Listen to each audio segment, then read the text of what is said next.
கதைன்னு சொல்லு. எவிட்டா கதை. அது என்ன எவிட்டா? அது ஒரு பொண்ணை பற்றின கதை.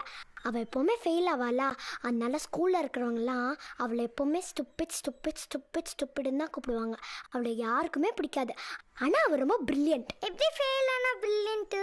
ஒரு நாளைக்கு அவள் ஸ்கூலில் என்ன ஆச்சுன்னா, Students, which is costly? Silence, silence, silence. Balaji, நீ சொல்லு. 1000. Sit down. செல்லம்மா நீ சொல்லு. மிஸ் 1000 ரூபாய் எங்கள் தாத்தா காஸ்ட்லி மிஸ். அப்புறம் 100 ரூபாய் எங்கள் அப்பா காஸ்ட்லி மிஸ். ஒரு கேள்விக்கு 2 பதிலா?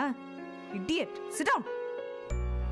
பாத்தியா, ஒரு கேள்விக்கு ஒரு பதில் சொன்னா பாஸ் போடுவாங்க, குட் போடுவாங்க, சாக்லேட் போடுவாங்க. ஆனா ஒரு கேள்விக்கு 2 பதில் சொன்னா பேட் சொல்வாங்க, ஃபெயில் போடுவாங்க.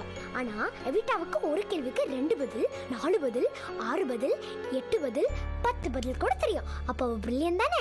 ஆமா ஆமா, பிரில்லியன்ட் கேர்ள் தான். ஆனா அந்த ஸ்கூல்ல ரொம்ப ஃபீஸா, அதனால தான் எவிட்டாவோட அப்பா ஸ்கூல் ஃபீஸ் தேடி வேற ஊருக்கு போயிட்டாரு.